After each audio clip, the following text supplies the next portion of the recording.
हरे कृष्णा।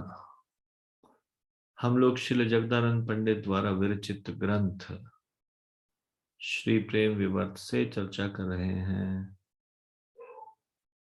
हम इसके 19वें अध्याय से चर्चा कर रहे हैं, जिसका शीर्षक है नाम रहस्य पटल, अर्थात पवित्र भगवनाम के गूढ़ रहस्यों का संग्रह है। हम इसके 105वें श्लोक से चर्चा करेंगे। 105वां प्यार इस प्रकार से है।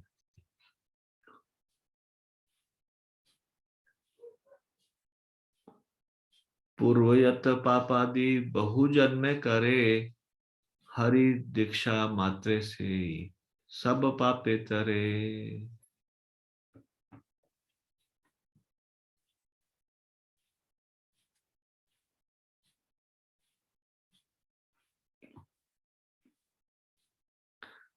केवल गुरु कृपा से यदि कोई हरिनाम दीक्षा प्राप्त करता है और गंभीरता से भगवान की सेवा में लगता है, तो इस प्रकार उसके समस्त पाप नष्ट हो जाते हैं, जितने भी उसने अनेक पूर्व जन्मों में किए हैं। पूर्वयत पाप आदि बहुजन्म करे, पूर्व जन्मों में अर्जित स्वस्थ पाप हरि दीक्षा मात्रे से ही सब पाप पे तरे। ये सारे पाप, अनेक जन्मों के पाप केवल हरिनाम की दीक्षा लेने से समाप्त हो जाते हैं।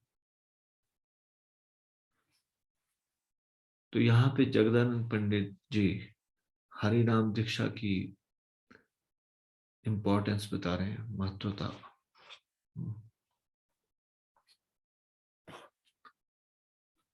ये सेम चीज चैतन्य चरितमृत में भी बताई गई है। चैतन्य चरितमृत अंत्य लीला अध्याय 4 श्लोक संख्या 192, उसमें चैतन्य महाप्रभु कहते हैं,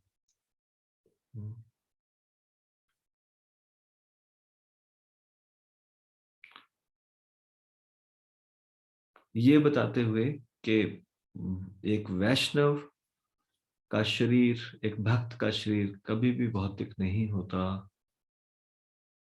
और फिर उसके बाद दीक्षा की इंपॉर्टेंस बताते हैं।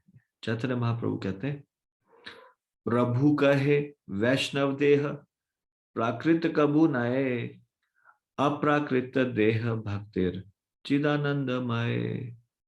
श्री चैतन्य महाप्रभु कहते हैं, एक भक्त का शरीर कभी भी भौतिक नहीं होता, वह दिव्य आध्यात्मिक आनंद से पूर्ण माना जाता है।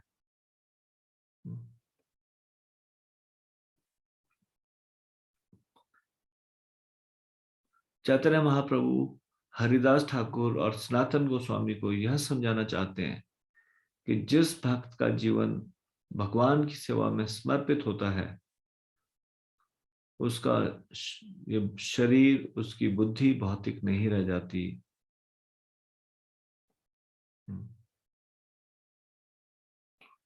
वह सदैव भगवान की सेवा में लगा रहता है, इसलिए उसका शरीर दिव्य तथा आध्यात्मिक आनंद से ओतप्रोत होता है। उसके शरीर को भौतिक कभी नहीं मानना चाहिए। जिस तरह मंदिर में पूजे जाने वाले अर्चा विग्रह को कभी भी पत्थर या काष्ठ का बना नहीं मानना चाहिए। वस्तुतः अर्चा विग्रह प्रत्यक्ष रूप से भगवान होते हैं, जिसमें कोई संदेह नहीं है। पद्म पुराण में जिस प्रकार से बताया है, अर्चे विष्णु शीलाधिर गुरुषु नरमतिर वैष्णवे जाति बुद्धि यस्य वा नार की सह। वह मनुष्य नरक का निवासी माना जाता है जो मंदिर में पूजे जाने वाले अर्चा विग्रह को पत्थर या काष्ठ मानता है, और जो गुरु को एक सामान्य व्यक्ति मानता है, और जो पूर्ण रूपेण समर्पित वैष्णव भक्त को भौतिक गुणों से संबंधित मानता है। अब आगे चैतन्य महाप्रभु इसमें बताते हैं कि दीक्षा कितना महत्वपूर्ण है, हरिनाम दीक्षा। और दीक्षा से क्या होता है? दीक्षा काले भक्त करे आत्मसमर्पण, से ही काले कृष्ण तारे करे आत्मसम। दीक्षा काले मतलब दीक्षा के समय जब भक्त अपने आप को भगवान की सेवा में पूर्णतया समर्पित कर देता है। दीक्षा काले भक्त करे आत्मसमर्पण, से ही काले कृष्ण तारे करे आत्मसम।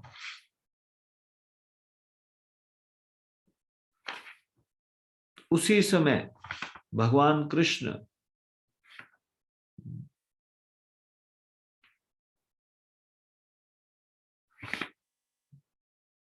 उसको अपने ही समान उत्तम स्वीकार कर लेते हैं, सारे के सारे पापों को नष्ट कर देते हैं और उसको अपने समान उत्तम रूप में बना देते हैं। से ही काले कृष्ण तारे, कृष्ण उसका उद्धार करते हैं, करे आत्मसम, अपने समान उसको बना देते हैं, विदाउट सिन। से देह करे तार चिदानंदमय, अप्राकृत देह तार चरण भजय। जब भक्त का शरीर इस तरह आध्यात्मिक बन जाता है तो भक्त उस दिव्य शरीर से भगवान के चरण कमलों की सेवा करता है।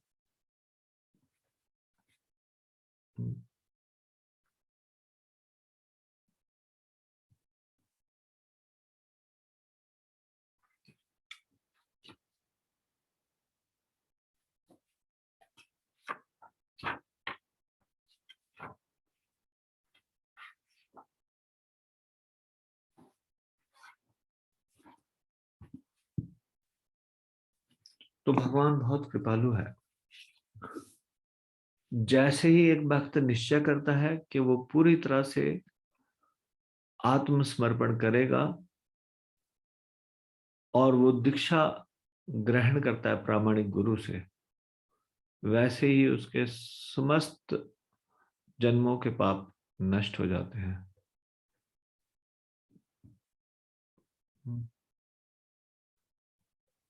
इतना महत्वपूर्ण है ये दीक्षा। तो यहाँ पे हरिनाम दीक्षा के बारे में बताते हैं। पहले हरिनाम की ग्लोरीज बता रहे थे, अभी हरिनाम दीक्षा के बारे में बता रहे हैं इस श्लोक में। हरिनाम दीक्षा एक अनिवार्य कार्य है एक वैष्णव के लिए। हर वैष्णव को एक प्रामाणिक गुरु से दीक्षा लेना चाहिए। बहुत महत्वपूर्ण है दीक्षा। तो ये हरिनाम दीक्षा को यत्न पूर्वक प्राप्त करना चाहिए। यदि हमारे सारे जन्मों के पाप नष्ट हो जाते हैं तो फिर उसके बाद हमको पापों के रिएक्शन क्यों मिलते हैं? दीक्षा लेने के बाद भी हमको रिएक्शन क्यों मिलते हैं? उसका कारण है, जैसे ही वो अपने आप को पूर्णतया समर्पित कर देता है गुरु के प्रति दीक्षा लेते समय, दीक्षा लेने के लिए दीक्षा के बारे में कहा जाता है कि he is a sold out servant of his गुरु। एक शिष्य का अब सारा जीवन गुरु के अधीन है, जैसा गुरु आदेश करे। ये एक महत्वपूर्ण स्टेप है उस आध्यात्मिक जीवन में। उससे पहले हम जो भी कुछ भक्ति कर रहे हैं, भगवान का नाम का उच्चारण कर रहे हैं, उसका फल यही प्राप्त हो रहा है कि प्रामाणिक गुरु हमको मिले और हम प्रामाणिक गुरु की शरण में जाके फिर भगवत प्राप्ति करें।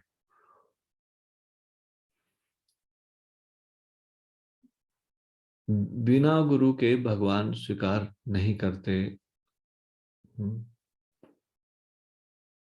ये प्रोसेस है, गुरु के शेल्टर में जाना और गुरु के शेल्टर में जाके फिर उसके बाद भगवत धाम जाना।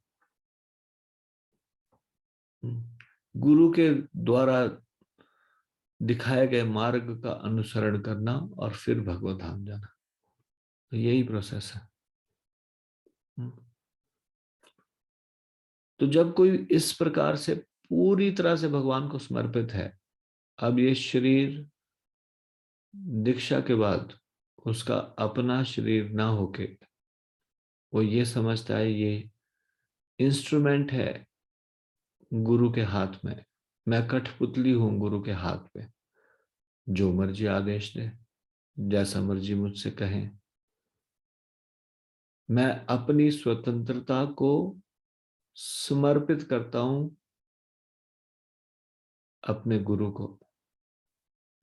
वो जिस प्रकार से मुझे भगवान की सेवा में लगाए, ये है जब ऐसा समर्पण होगा गुरु के प्रति,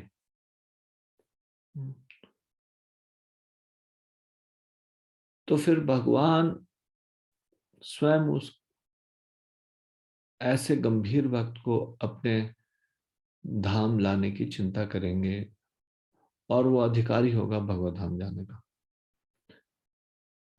जहां तक बात है सारे पाप नष्ट होने की, ये पाप नष्ट हो जाएंगे यदि कोई पूर्ण रूपेण शरणागत हो, मनसा वाचा कर्मणा। यदि वो पूर्ण रूपेण शरणागत नहीं है और उसकी पाप वृत्ति गई नहीं, या फिर से वो अपनी स्वतंत्रता का दुरुपयोग करता है, तो फिर यही पाप के रिएक्शन वापस आने शुरू हो जाएंगे। यानी कि दीक्षा प्रोसेस में तो निश्चित तौर पे उसके सारे जन्मों के, अनेक जन्मों के पाप नष्ट हो गए। अब वो ही फिर से प्रकट होने शुरू होंगे यदि हम भक्ति के विरुद्ध आचरण करेंगे, पाप पूर्ण जीवन बिताएंगे। पुराना अकाउंट नील हो गया, नया अकाउंट शुरू हो जाता है फिर दीक्षा के बाद। फिर पुराने पाप खत्म, फिर नया व्यक्ति नया पाप करना शुरू करता है वो। अगर कोई गंभीर है और वो भगवत धाम जाने के लिए बहुत गंभीर है, पूर्णतया गुरु के निर्देशन में समर्पित होकर कार्य करता है, तो उसको कोई भी पिछले जन्मों के कर्मों का रिएक्शन नहीं मिलता।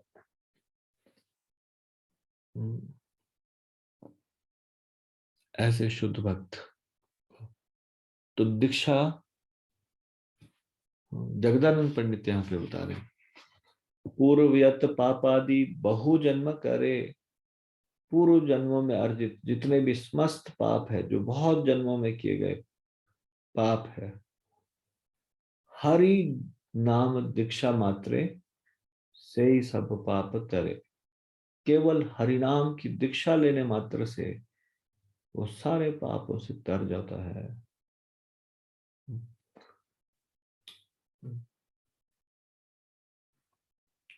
तो जो भक्ति के 64 अंग बताए गए, उनमें से एक महत्वपूर्ण अंग ये है, प्रामाणिक गुरु के पास जाना और उनसे दीक्षा लेना। प्रामाणिक गुरु इस प्रकार से दीक्षा नहीं बांट रहा होता जैसे मुफ्त में रेवड़ियां बट रही हो, इस तरह से नहीं। उसके लिए अधिकार प्राप्त करना होगा,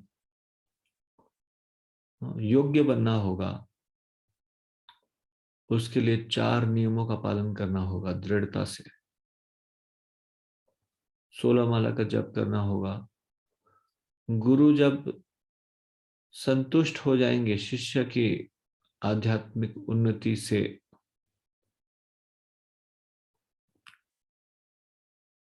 तब गुरु इस महत्वपूर्ण गंभीर कार्य को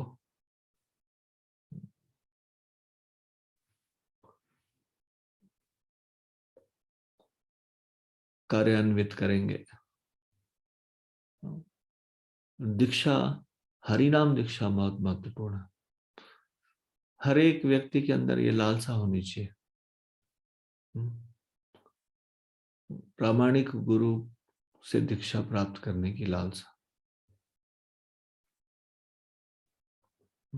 गुरु को समर्पित होने की लालसा, गुरु के हाथ में कठपुतली बनने की लालसा, गुरु के निर्देशन को अपना जीवन और प्राण बना देना, to make guru's instruction one's life and soul.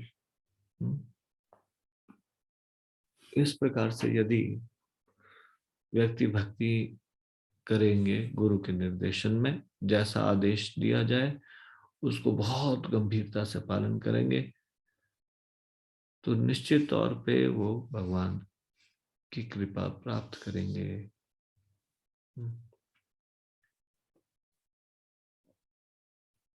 सारे शास्त्र इस बात को जोर देकर कह रहे हैं।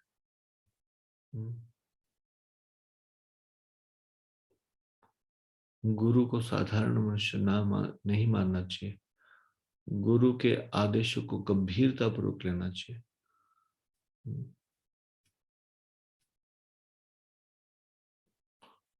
गुरु ही एक माध्यम है जिसके द्वारा भक्ति प्राप्त हो सकती है, भगवत धाम प्राप्त हो सकता है।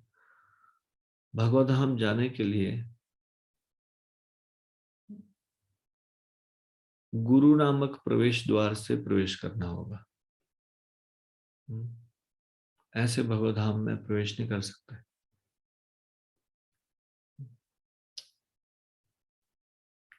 तो यहाँ पे जगदानंद पंडित इस श्लोक के माध्यम से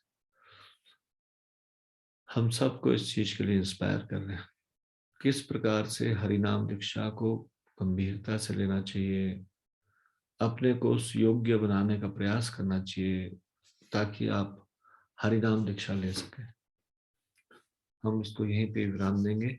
श्री प्रेम विवर्त ग्रंथ की जय, शिल जगदानंद पंडित की जय, शिल प्रभुपाद की जय, निताई गौर प्रेमानंदे।